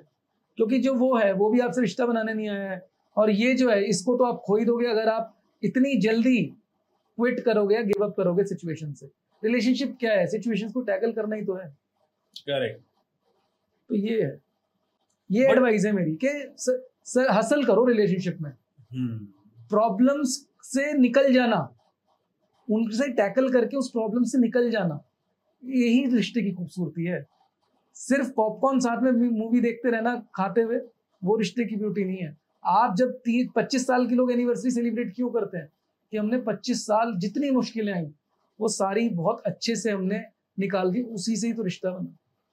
तो सर्वाइवर है, अगर आप सर्वाइवर हो तो आप एक अच्छे रिश्ते की बुनियाद रख सकते हो, अदरवाइज नहीं हो सकता। यही एडवाइस है कि भाई सर्वाइव करो, भागो मत किसी चीज से। कोई जो तीसरा बंदा है वो डेफिनेटली यहाँ हमेशा रहने के लिए नहीं आएगा। पर ऐसा क्यों होता है कि जो इमोशनल होता है ज्यादा, these emotional people end up cheated on, या फिर उनको ज्यादा हर्ट होता है, या उनको ही घोस्ट किया जाता है? मुझे तो बहुत गुस्सा आता है इमोशनल लोगों पे, मेरे को अपने आप पे भी हो रहा था क्योंकि एक टाइम तक मैं भी बहुत रहा हूँ। प्रॉब्लम सर इमोशनल लोगों की क्या होती है, जैसे मैंने पहले बताया ना, ये लोग देने तैयार रहते हैं और गलत लोगों को देते हैं। Of course you will get cheated. वही फेज स्किप करते हो आप रिलेशनशिप के, आपने देखा नहीं बंदा डिजर्व करता है नहीं करता, उससे प्यार उमड़ना चालू कर दिया। बहुत आप महान मान रहे हो अपने आप को, मैं तो इतना प्यार देता हूँ जी, मेरे को नहीं मिलता। क्यों देते हो भाई? पहले आप देख तो लो सामने वाले से डिजर्व करता है नहीं करता। पहले आप अपने आप को महान मत बनो, आप कोई महान नहीं हो, आप प्यार दे रहे हो अपने प्लेजर के। ये भी एक तरीके का सैडिस्टिक प्लेजर है। और कुछ लोग तो बड़े खुश होते हैं इस बात में कि मुझे प्यार नहीं मिलता, वो इसको भी अपने अंदर एंजॉय करते हैं। कभी कभी जिस दिन आप उनके लिए कुछ अच्छा कर दोगे ना, उदास हो जाएंगे। अब उनके पास सैड सॉन्ग सुनने के लिए कोई सोर्स ही नहीं रहा। करेक्ट, समझ रहे हो आप मेरी बात? कुछ लोगों को अपनी सैडनेस में ही बड़े सेटल लोग हैं। तो इमोशनल लोगों के साथ प्रॉब्लम ये है कि वो बिना देखे सोचे समझे किसी पे भी प्यार लुटाते हैं। पहले आप देख तो लो कि भैया सामने वाले इस लायक है भी या नहीं। आप इमोशनल हो, ये आपका प्रॉब्लम है, आपकी क्वालिटी नहीं है। आपको प्रैक्टिकल रहना पड़ेगा। Emotions always come second. जब भी अरेंज मैरिज की बात होती है तो पहले सारी बातें होती है ना, लव मैरिज में भी ऐसे ही होना चाहिए। लव मैरिज को मैं कहता हूँ ज्यादा अरेंज तरीके से करना चाहिए, क्योंकि यहाँ पे पेरेंट्स की इन्वॉल्वमेंट है ही नहीं। करेक्ट। आप इंसानियत भी रखो, आप अपना अंदर का जमीर भी मत मरने दो। सामने वाले को सिर्फ एक इस तरह से मत देखो कि मैं बेनिफिशियरी हूँ, लेकिन अपने और सामने वाले की दोनों की रिस्पॉन्सिबिलिटी होती है एक दूसरे पे, कि भाई सामने वाले को भी संभालना है। और मुझे जैसे आप गाड़ी चलाते हो ना रोड पे, तो आप इंडिकेटर भी देते हो, सामने वाले का भी ध्यान रखते हो। तो that coordination is the key to a great relationship. अब हम आते हैं रिलेशनशिप में बेनिफिशियरी बन के, मैंने तुझे प्यार दे दिया, अब तू मुझे प्यार दे। सामने वाले में है ही नहीं, देगा क्या? करेक्ट। और लड़कियों के साथ ये बहुत अरसे तक ये दिक्कत रही है कि मैं सुधार दूंगी। ये रहा है कि टॉक्सिक है, मैं सुधार दूंगी। अरे वो जैसा है वैसा रहेगा। आप किसी के जो बिल्कुल कोर पर्सनैलिटी, आप उसे नहीं बदल सकते। किसी का फितरत धोखा देना है तो वो धोखा देगा, चाहे आप कुछ भी कर लो। आप किसी को प्यार दे करके, ये सुपरफिशियल बात है कि आप प्यार से प्यार कमा सकते हो, नहीं कमा सकते। आपको वो बंदा ढूंढना है जो डिजर्विंग हो प्यार के। आप जिस सिनारियो में रह रहे हो ना, you can not afford to take so many chances. आपको क्यों, फिर आपका दिल वॉइड हो जाएगा, आप में इतना वैक्यूम आ जाएगा कि फिर एक दिन कोई बहुत अच्छा इंसान आएगा ना आपकी लाइफ में, तो आपके पास प्यार नहीं बचेगा देने के लिए। करेक्ट। तो वो प्यार, वो एक लिमिटेड क्वांटिटी है, वो स्टॉक को बचा के रखो।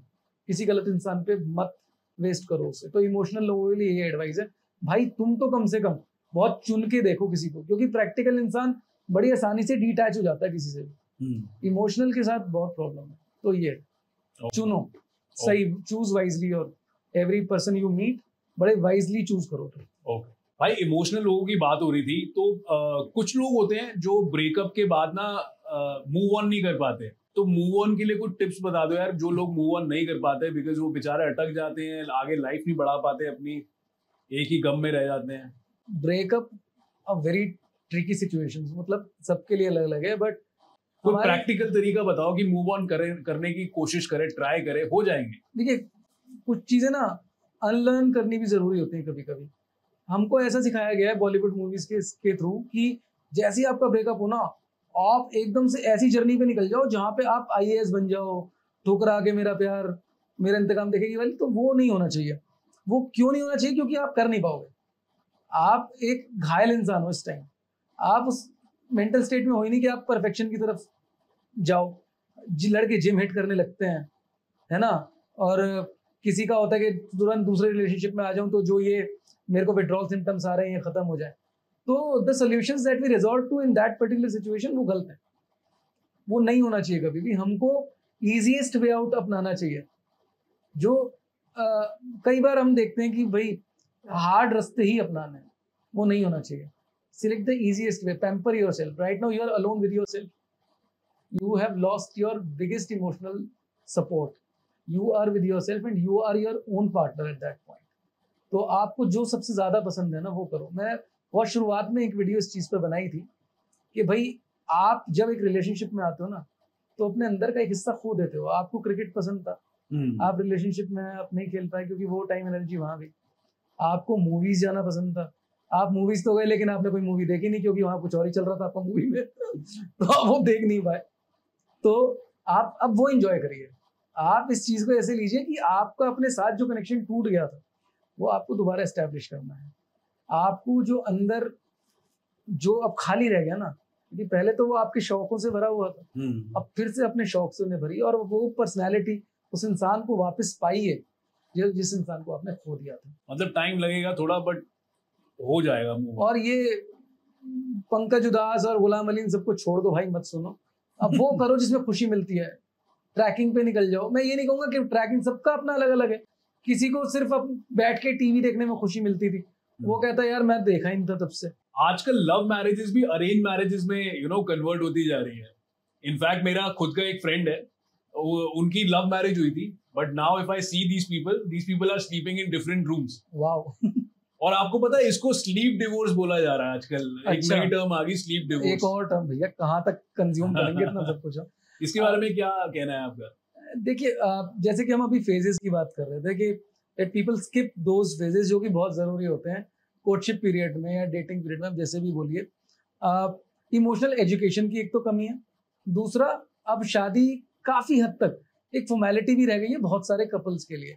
आई हैव सीन कपल्स जहाँ पे वो उन्होंने अपनी लाइफ की फ्रीडम के लिए शादी की तरफ रुख बढ़ाया कि यार ना तो तुम मुझे डिस्टर्ब करोगे, शादी के बाद ना मैं करूंगा, तुम्हें जैसी जिंदगी जीनी है जियो, जैसी मुझे जीनी है मैं जीऊंगा। ये वहां होता है जहाँ पे पेरेंट्स बहुत कंजर्वेटिव होते हैं, आप समझ रहे हो? करेक्ट। जहाँ पे वो उनका एक मान लीजिए लीनिएज रहा है और पेरेंट्स का बहुत प्रेशर है कि बेटा अब तो शादी करनी है। तो इस केस में और कई बार पेरेंट्स टाइम दे देते हैं कि देखिए एक साल का तुम्हारे पास टाइम है, या तो तुम ढूंढ लो या फिर हम करा देंगे। अब इस एक साल में ना आपको ही पता है कि प्यार तो होने से रहा। इस एक साल में होता क्या है, इस एक साल में कोई ऐसा इंसान ढूंढा जाता है जो हमें आज़ादी दे दे। जो हम पहले ही बात कर रहे थे कि आज़ादी के क्या बेंचमार्क्स होते हैं कि भाई आप मुझे अपनी ज़िंदगी जीने देंगे, मैं अपनी ज़िंदगी जीऊंगा या जीऊंगी, और हाँ हम समाज के लिए शादीशुदा होंगे। लेकिन अब इसमें भी एक जो लूप होल बचती है, ये जो इंसान प्रैक्टिकल रीजन से शादी कर रहा है, एट सम पॉइंट रहना तो उसको उसके साथ ही है। करेक्ट। जब आप किसी के साथ एनर्जी शेयर करते हो, एक घर शेयर करते हो, तो आप चाहे ना चाहे लाइफ तो आपकी अफेक्ट होती है एक दूसरे से, वो प्रभाव पड़ता है। ऐसे में कई बार ये भी होता है कि एक इंसान वो प्रैक्टिकल बाउंड्रीज को तोड़ के इमोशनली इन्वॉल्व हो जाता है और एक इंसान वहीं का वहीं अपनी बात पे। अब ऐसे में आपको तो सिर्फ ये दिख रहा है कि वो दो लोग अलग अलग कमरों में सो रहे हैं, लेकिन उन दोनों का उस अलग अलग कमरे में सोने का रीजन अलग अलग हो सकता है। हो सकता है एक का तकिया गीला हो रहा हो और एक मस्त तान के सो रहा हो। तो सलाम नमस्ते अगर आपने देखी हो, अपने टाइम के बहुत आगे थी वो पिक्चर। उसमें दोनों ही बहुत ही प्रैक्टिकल फाउंडेशन के साथ आते हैं साथ में कि भाई हम साथ में रहेंगे लिव इन में, कभी ज्यादा बहुत इमोशनल या ऐसा नहीं होंगे। टाइम टू टाइम ऐसी पिक्चरें बनती आई हैं, बेफिक्रे भी इसी प्लॉट पे थी। तो इसमें क्या दिखाया जाता है कि एक इंसान अपने उस एक कोट अनकोट जो अग्रीमेंट होता है उसको तोड़ देता है, और जब वो तोड़ देता है तो वो आगे बढ़ा जाता है। और वहीं दूसरे जगह पे जब दो लोग रोमांटिकली इन्वॉल्व होकर शादी करते हैं, बट वहां पे बाद में उनके डायनामिक्स चेंज हो जाते हैं। अब हमारे समाज के साथ प्रॉब्लम ये है कि भैया आप रिश्ता तोड़ नहीं सकते। करेक्ट। तो वहां पे स्लीपिंग डिवोर्स होता है कि भाई हम एक घर में हैं, शादी दिख रही है, लेकिन या तेरे और मेरे रास्ते बिल्कुल अलग अलग हैं। This can be called sleeping divorce. ये सब अब खुल के सामने आया है और हम शर्मिंदा हैं इस पे, सब शर्मिंदा है। That's why this is the escapism again, that हम इसको बहुत एक सोफिस्टिकेटेड नाम के पर्दे में छुपा देते हैं। Correct correct. तो हम तोड़ नहीं सकते। Divorce is a label, still it's ये एक तरीके का धब्बा है। कोई नहीं लगाना चाहता और कोई रिस्क भी नहीं लेना चाहता। कोई नहीं चाहता कि उसे पता है ये जर्नी कितनी मुश्किल है। एक पहले ही आपका कॉन्फिडेंस डगमगा गया है, अब मैं इसको छोड़ करके फिर एक नया इंसान ढूंढूं। It's like just hiring someone all over again. Correct. कोई भी कंपनी नहीं चाहती मेरा एम्प्लॉय छोड़ के जाए। जैसे ही आप छोड़ने की बात करोगे वो कहेंगे 15% इंक्रीमेंट, 20% इंक्रीमेंट। क्यों? क्योंकि वो रिटेंशन रेट बढ़ाना है, वो चीज सस्टेनेबिलिटी बढ़ानी है। ऐसे ही अपने रिलेशनशिप में it is not that easy. Again you have to invest 3 to 4 years with lesser confidence. पहले आपका एक्साइटमेंट था, आप गलत चीज करते हुए नहीं डर रहे थे, अब सही चीज करते हुए आप 10 बार डरोगे। So that's why they resist to this particular solution के यार ओके डिवोर्स है बट ये सोफिस्टिकेटेड डिवोर्स है, बस यही है। एक्साइटमेंट वर्ड बोला आपने, एक्साइटमेंट से मुझे याद आया कई रिलेशनशिप में, कई क्या बहुत सारे रिलेशनशिप ऐसे ही है कि एक टाइम पे सैचुरेशन का पॉइंट आ जाता है, बोरियत सी छा जाती है, कोई स्पार्क नहीं रहता, इग्निशन नहीं आता और रिलेशनशिप बहुत बोरिंग बन जाते हैं एक टाइम पे। तो वो फिर से वो आग वाली चीज या स्पार्क वाली चीज लाने के लिए क्या कर सकते हैं, क्या एडवाइस है आपकी? देखिए जैसे मैंने कहा, हम जो फेजेस पहले स्किप कर देते हैं ना, जो रोमांटिक हम पहले हो जाते हैं, Correct. मैंने कहा ना हर चीज का लिमिटेड स्टॉक है आपके पास, वो आप अभी कर लो या बाद में कर लो। आपने शादी से पहले इतना कर लिया कि अब आप में वो बचा ही नहीं, इसलिए एक adequate proportion is very important. Every time you are delivering something to anybody, तो उसका प्रॉपर मात्रा में होना बहुत जरूरी है। तो जब तक आप वो एक प्रॉपर अमाउंट ऑफ प्रोपोर्शन नहीं रखोगे इस चीज में, तब तक आपके लाइफ इम्बैलेंस रहेगी। आपको जो प्यार करना था बाद में ज्यादा जरूरी है। बच्चे वो इसलिए भी होता है क्योंकि बच्चे हो जाते, और बच्चे पालना एक आसान काम नहीं। आप देखोगे पेरेंट्स लड़ रहे होते हैं पागलों की तरह, क्योंकि वो उसके लिए रेडी नहीं थे। Correct. हमारी पिक्चरों में भी तो ठीक से दिखाया नहीं ना वो। India is highly influenced by two things, one is Bollywood and second is cricket, and they should always have this sense of responsibility कि भाई तुम क्या कर रहे हो। बॉलीवुड की ये रिस्पॉन्सिबिलिटी बनती थी कि वो दिखाए ज्यादा से ज्यादा कि शादी होने के बाद क्या होता है। उन्होंने 90s तक तो हैप्पी एंडिंग कर दी फेरों पे, वो पहले का स्ट्रगल दिखा रहे थे और वो भी सुपरफिशियल था। करेक्ट। बाद का स्ट्रगल दिखाओ ना, कि जब बच्चे होते हैं, बच्चों की पेरेंटिंग के बीच दो डिफरेंस ऑफ ओपिनियन होता है पेरेंट्स में, तब कहाँ जा करके आप एक पर्टिकुलर कंक्लूजन पे आप आते हो एक साथ एज अ पेरेंट। अब क्योंकि उनके बीच में डिफरेंस ऑफ ओपिनियन है, अब उनको एक दूसरे की ना वो गंदी साइड दिखाई दे रही है, रियलिटी दिख रही है जो हमको खुद भी नहीं पता। आपकी शादी होती है या मेरी शादी होती है, हमको खुद भी नहीं पता। Your true character comes out once you start living with someone else. You Correct. start sharing your wardrobe with someone else. At that time you get to know a lot of things about your own self. Correct. आपको अपने बारे में ही नहीं पता है। Just tell me, आशीष भाई, हम लोग कितने दिन में अपने आप से बातें करते हैं? We hardly give a minute to ourselves. Firstly, we need to talk to ourselves. जैसे बताते हैं ना मास कम्युनिकेशन में बताते थे, इंट्रापर्सनल और इंटरपर्सनल कम्युनिकेशन होती है। आप अगर कॉलेज जा रहे हो ना, तो कॉलेज जाने से पहले आप इंट्रापर्सनल कम्युनिकेशन करके जाओ अपने से आधे घंटे की, और आने के बाद करो डीपली एनालाइज। तो आप ये समझो कि दिन में आपने क्या किया, आज आपने किसी के साथ जो किया वो नैतिकता के मापदंड पे ठीक है नहीं, या कैसे। तो ये जो हम जब तक अपने आप को ही नहीं समझे, अपनी बुराइयों को एडमिट नहीं किया, इसमें भी तो फिर चरण है कि आपने पहले अपने आप को समझा, अपनी गलतियों को अपनाया। हम तो अपनाते ही कहाँ हैं, समझते ही तो अपनाएंगे क्या। आपने समझाया अपने आप को, अपनी गलतियों को अपना लिया, उसके बाद आप में एक हम्बलनेस तो पहले ही आ गई, फिर आप तैयार हो सामने वाले को अपनी जिंदगी में लाने के लिए। क्योंकि अब आपको अपने बारे में काफी चीजें पता है, आपको अपनी बुराइयां पता है, डर पता है। आप इतनी जल्दी से शादी करोगे भी नहीं फिर उसके बाद। आपको पता है, आप जब तक एज अ बेनिफिशियरी के पॉइंट ऑफ व्यू से शादी को देखोगे, शादी के बाद गुले गुलजार एकदम वाइफ आ जाएगी, प्रॉपर सेक्स मिलेगा, प्रॉपर कहीं बाहर पे नहीं करना पड़ेगा सेक्स के लिए, 6,000 नहीं देने पड़ेंगे। तो ये जब चीजें आपकी खत्म, आप रिश्ते को एक बहुत ही तुच्छ नजरों से देख रहे हो। आप उसमें जो उसका अल्टीमेट एडवांटेज है उसके तक ना आप पहुंचे हो, ना आप उसका डिजायर लेके बैठे हो। आप छोटी छोटी चीजों पे अटके हो, है मेरे को एक फैमिली मिल जाएगी, एक फुल टाइम मेड मिल जाएगी, है ना, लड़की भी सोच रही है मुझे कमाने की दिक्कत नहीं होगी, मेरे को मैं कमाऊं ना कमाऊं मेरे पास एक बैकअप हमेशा है। हम ये बहुत छोटी चीजें हैं भाई, ये तो भगवान आपको कहीं ना कहीं से देगा। अब एक छोटा सा राउंड खेलेंगे रैपिड फायर का। पहला question, would you cheat or get cheated on? Would you cheat और I would love to get cheated on. ऐसा क्यों भाई? Because I won't be the one, I would never want to be the one जो cheat करे।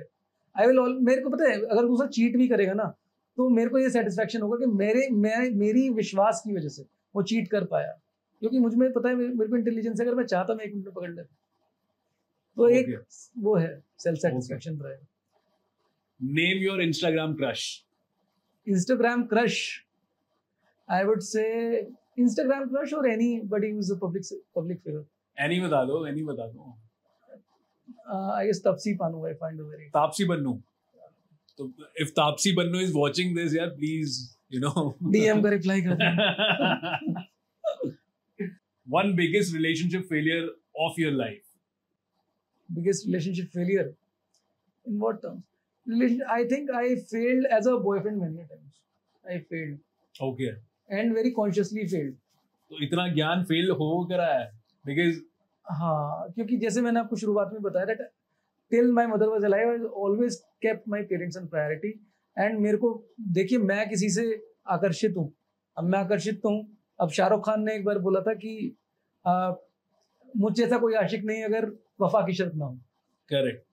तो मैं उस stage पे था उस टाइम कि मैं सबसे वफा करता था और लेकिन उस स्टेज पर आकर के मैं गिव अप कर देता था जहां पर मुझे ऐसा लगता था कि मेरी फैमिली में that person is unfit.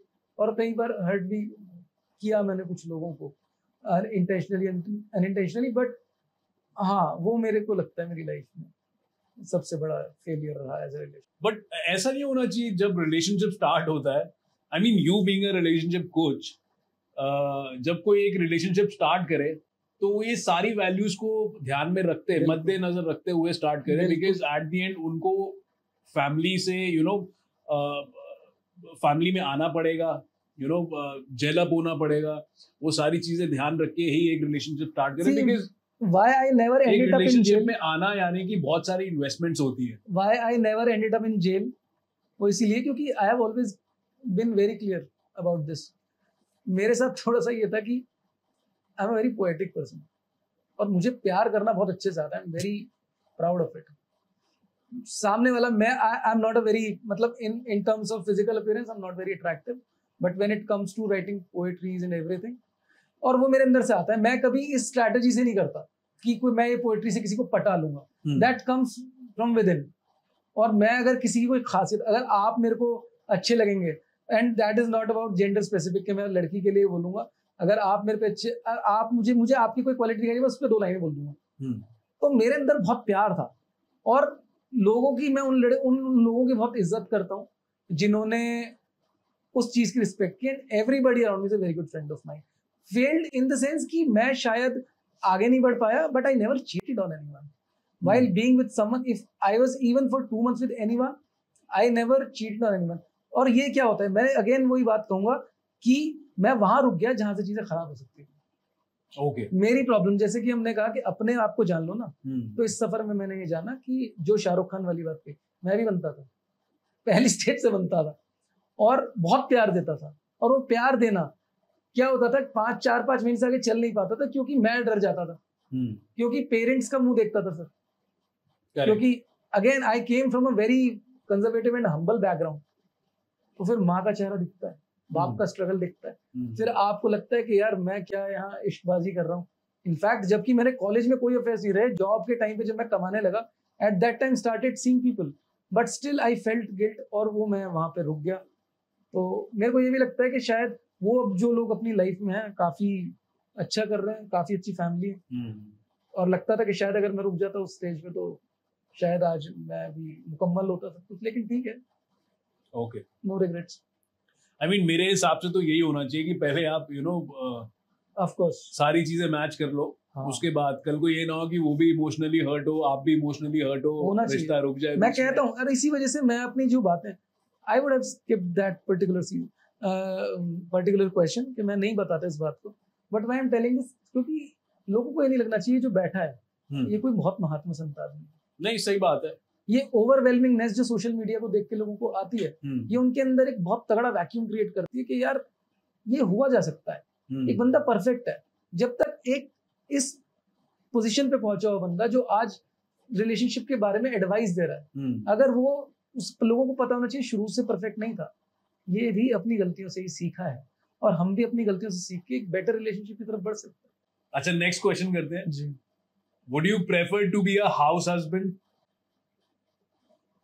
Yeah, definitely. I would love to. I want to be in kitchen. I have always been surrounded with women. Key and Kai is one of your favorite movies. Yeah, that's why I like it so much.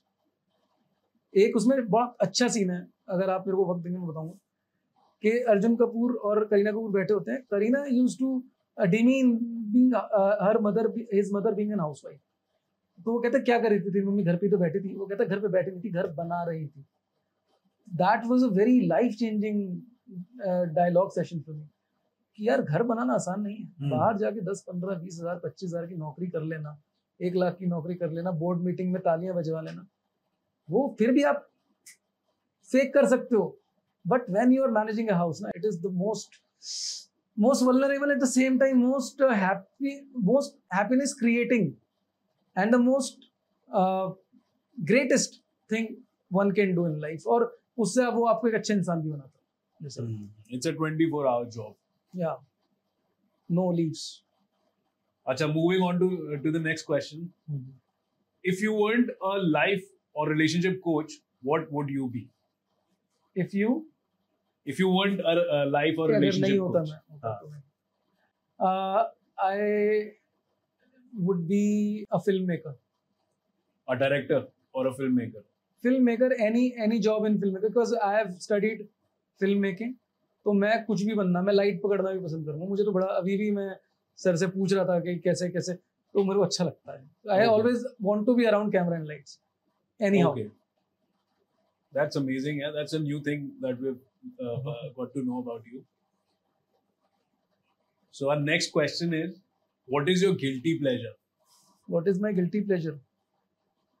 Guilty pleasure again यही जो मैंने आपको बताया, that I have been very poetic and I love reciting poems. और मैं सबको gift भी poetry ही करता हूँ. अगर आपसे हम लोग बैठेंगे, इंशाल्लाह हमारी बातचीत आगे बढ़ेगी, हम दोस्त बनेंगे, तो आप देखेंगे कभी भी आपका बर्थडे आएगा तो मैं आपको बहुत अच्छी लाइन्स लिख के दूंगा. मुझे ऐसा लगता है इससे अनमोल गिफ्ट कुछ नहीं हो सकता किसी के लिए. ना टूटता है ना फूटता है. How many girlfriends have you had?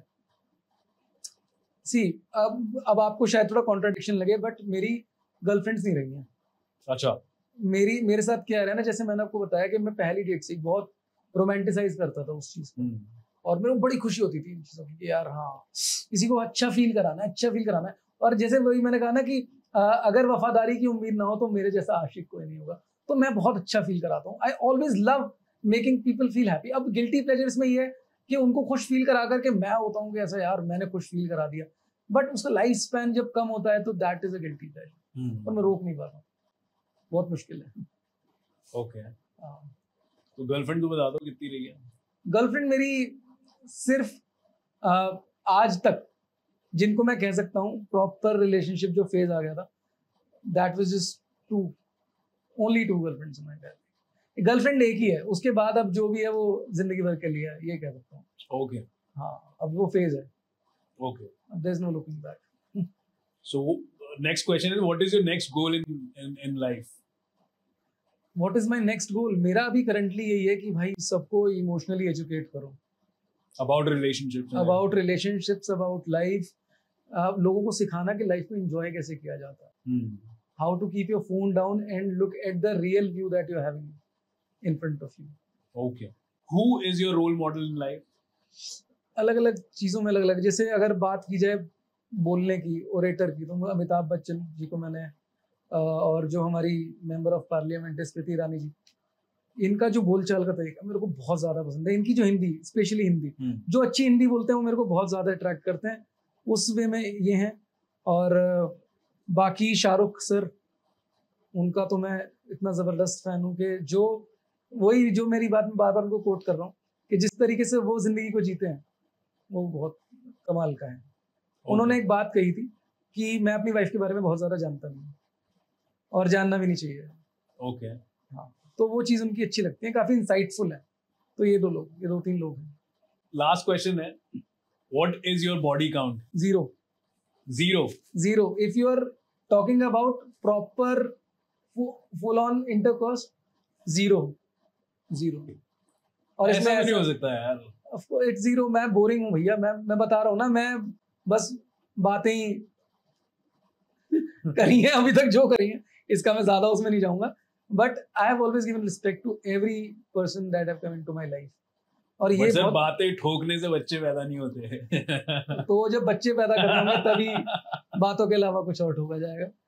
अभी फिलहाल ये है कि मेरा, जैसे मैंने आपको बताया, इसको मैं थोड़ा सा एलैबोरेट सबके लिए करना चाहूंगा कि whenever you are meeting a woman, आप जब भी किसी के साथ हो ना, वही मैंने आपको कहा पहले भी, जब लड़की इनिशिएट कर रही है and you are not ready, तो बहुत कम लड़के ऐसे होते हैं जो उस मोमेंट को स्किप करते हैं, और वो लड़का जिंदगी भर लड़की को याद रहता है, चाहे वो उसके साथ जिंदगी भर रहे ना रहे, वो मोमेंट उस लड़की के साथ हमेशा रहता है। तो give that amount of respect. लड़की को भी लगता है कि यार मैं फ्लो में जा रही थी, उसने मुझे रोक लिया। करेक्ट। तो ये मैंने बहुत किया है और करना चाहिए, हर लड़के को करना चाहिए, बिल्कुल करना चाहिए। तो मोहित, बहुत मजा आया आपसे बात करके, and I hope a lot of audience must have learned a lot of things from you, and thank you so much for coming, thank you so much for taking out time. My pleasure sir, मैं इतना खुश हूँ यहाँ आके। मुझे अभी भी याद है 4 बजे सुबह आपने मैसेज किया था लगभग मेरा, और मैं 7:30 बजे मैंने आँख खोली, मैंने कहा यार मैं अभी भी सपने में ही हूँ, मेरे को लगा ही नहीं कि मैं उठाऊँ, क्योंकि ये मेरे लिए एक बेंचमार्क है, क्योंकि जो मेरी जर्नी 8-10 महीने की रही है, उसमें जब आप जैसे लोग मुझे वैलिडेट करते हैं और मुझे यहाँ के इतनी इज्जत देते हैं और इतना सम्मान देते हैं, तो लगता है कि लाइफ में कुछ अच्छा कर रहा हूँ। नहीं सर, बिल्कुल अच्छा कर रहे हैं मोहित आप, and thank you so much for coming, and I am grateful that you people are around. बिल्कुल sir, stay around and stay in touch. Definitely, thank you so much for having me. Guys, I hope आपको ये video पसंद आया है। Video पसंद आया तो like, share और कमेंट जरूर करिएगा। कुछ सीखने को मिला है तो फीडबैक जरूर दीजिएगा, और साथ ही साथ मेरा YouTube channel the legal Baba show को सब्सक्राइब कर लीजिए। और नेक्स्ट वीडियो बहुत ही जल्द आने वाली है, इनफैक्ट इसी हफ्ते आएगी।